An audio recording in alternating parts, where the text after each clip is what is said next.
Moto soki abandi liboma eloko ya liboso atikaka mandefu. Alors mandefu yango soki ekomi ya pembe elingi kolakisaki liboma ekomi ya kaka. Vous êtes d'accord avec moi ou pas? C'est la Kalibou, phrase à Kalibou, la phrase à Paul. Vous êtes d'accord avec moi ou pas? Soki balobi ke mandefu moto abandi liboma eloko ya liboso atikaka mandefu. To souligner. Alors soki tomoni mandefu yango eza ekomi ya pembe.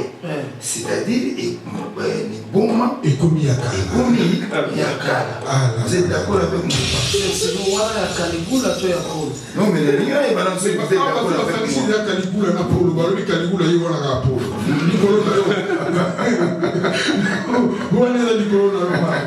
Mais pour cette phrase vous avez bossé kuna. Voilà, moto soki akoki kovanda lisusu na baninga na ete. Voilà. Mama akota kaka zamba. Oho na bato akoki soute donc peut-être na banyama ekosimba. Moto nani moto alobaka te moto soki abandi liboma eloko ya liboso atikaka mandefu. Frene na noir. Mandefu ezali ebandi liboma ebandi mandefu eza ebimi atiki. Alors tout le monde sikoyo toke koto mandefu yango ekomi ya pembe. C'est-à-dire liboma yango ekomi ya kaka. Vous êtes d'accord avec moi? Ça je suis. Et nous là ça.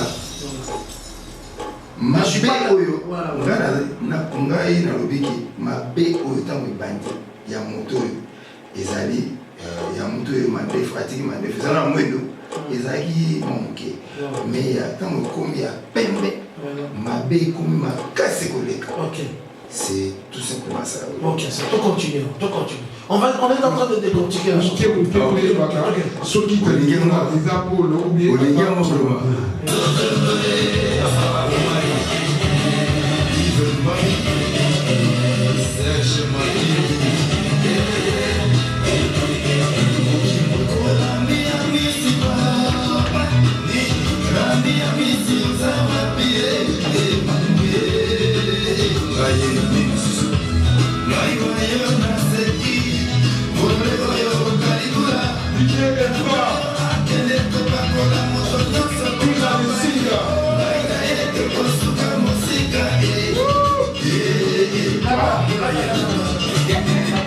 Voilà.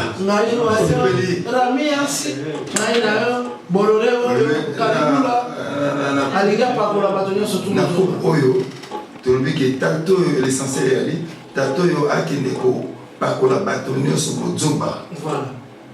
Ngai na ye to suka bon so yo na Kalibou la koyeba ki wa yo na yebuso. Mais yo c'est Martin vous allez quand même yo botamise. Mais justement voilà. C'est Martin vous allez quand même chroniqueur monene. L'auteur quelquefois c'est pas il écrit mais c'est pas lui. Voilà. Mais place là vous êtes d'accord avec moi. Voilà. Bon. Donc quelqu'un qui parle à l'obiki tato yo akinde. On dirige le mot il faut ça bololé vraiment kanisi. Les gens voilà attention. En tout cas, attention, Kaligula était un grand bololé. Montomoko azalaki misuna yekaka na sexe. Donc ça dit so moni moto oyo misuna bololé. Justement, moto so moni un mot avant di kaka misuna de sexe. C'est que c'est un bololé. Elle empereur mais paie pas ma génération. Elle empereur. Mais ah Sikoyo Albi, Nestor Albi mais normalement Kaligula ni kama pas yemela ngana yebi Kaligula eza kabila. Ah t'es mwana to tika mwana to mwana vomela tika. Parce que yo le bien empereur, non. Nestor Malundu, il faut te respecter, il va se diriger biso. Ce qui est ça la émission normale, c'est bien, tout ça la bien quoi. Voilà. Ça va. Ok. Donc il faut te rappeler Matou que tu as l'émission musique. S'il vous plaît, tu as l'émission musique. On a tellement des émissions politiques. Kaligula, c'était quelqu'un qui s'est comporté comme un bololé. C'est pourquoi même on l'appelait un empereur fou. L'empereur fou. Liboma bololé. Kaligula, on l'appelait l'empereur fou. Ok, ça on va continuer. Donc, à ce qu'on Kaligula bien bien. Ok.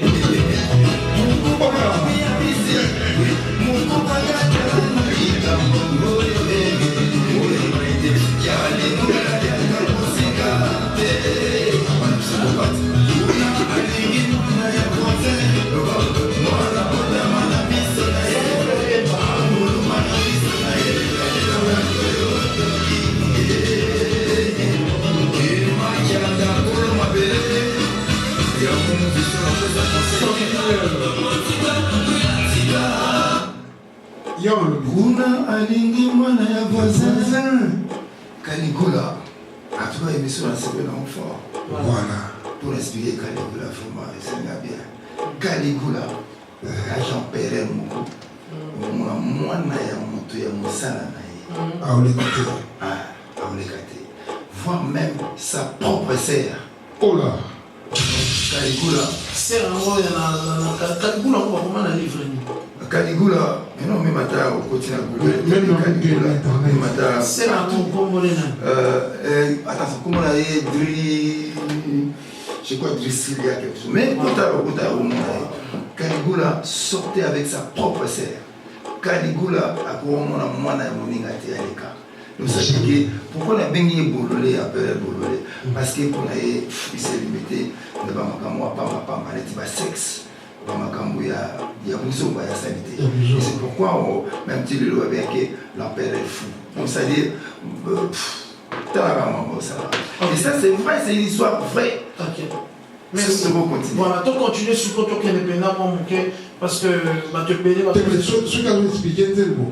Madame, tu connais Nam. Pour ce que vous avez dit, tu as moyen de faire. Non, c'est pas le mini, il y a un ce que les Nam, si ça calcule, comme ça s'appelle, pour le micro, et si. Ça va.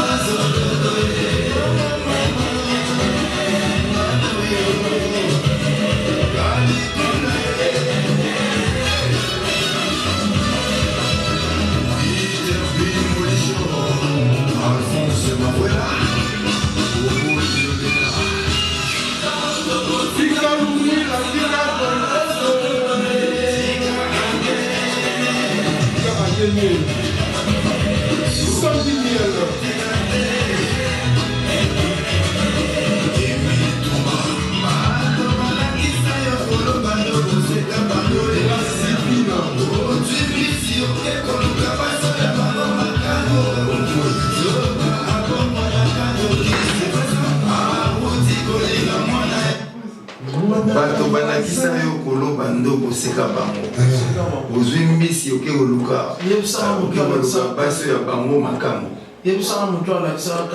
Caligula bato bas eda ye po akoma na pouvoir il faut na kotinda bino bokende kotala histoire ya Caligula soki babango nyonso na lobeza lokuta voilà merci Caligula bato baeda ye bagouverneur na ye nyonso oyo baeda ye akoma basénateur na ye baeda ye akoma na pouvoir na soki azwi pouvoir akoma na mobamba babasi na bango akosasa bango e asalaki so eloko moko ti ya pire alingaki ameli lotoko mpo azalaki so azwi vele ya vin boye amelango papapapapapa esili pa akomotoka akomoseka bato basénateur na ye azwi alobi asengi bazwa cheval na ye akoma sénateur la deux mesures nazoya merci kopesi ngai lelo pena occasion nasipike bino Caligula bien et nasuka nango nayebisa bino soki omoni moto akomi aza kose comporte boye c'est parce que bapratika boye Caligula nasuka nango basanganelaki babomaki ye parce que azalaki moto oyo basengelaki te azala. C'est-à-dire, il faut énormément. Et si vous avez quelqu'un dans l'entourage qui se comporte de la sorte, il faut le dénoncer. Ok, ça va. On continue avec Caligula rapidement. PM, pour continuer.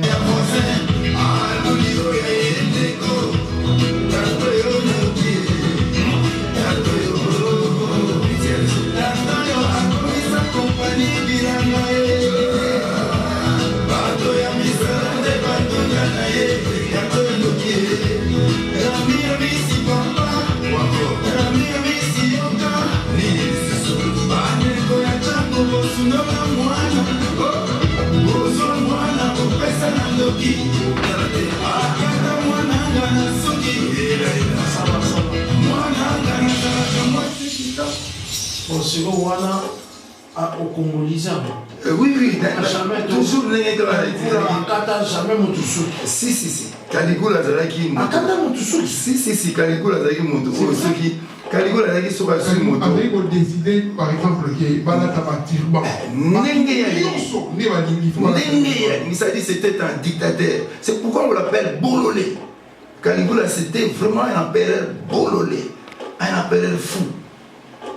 et des... Donc, à Katabana, je suis pédant, je vais vous expliquer. Si le gouverneur n'a pas t'attendre pour le cahier, alors là, tu vas mentir. Donc, au sein de la donc, même moi, donc, ça là, ce qui c'est la catastrophe, la catastrophe. Ce qui s'agit de la donc, c'est ça, c'est ce que Caligula faisait. Tout ce qu'il y a. Voilà, merci, mais. Merci.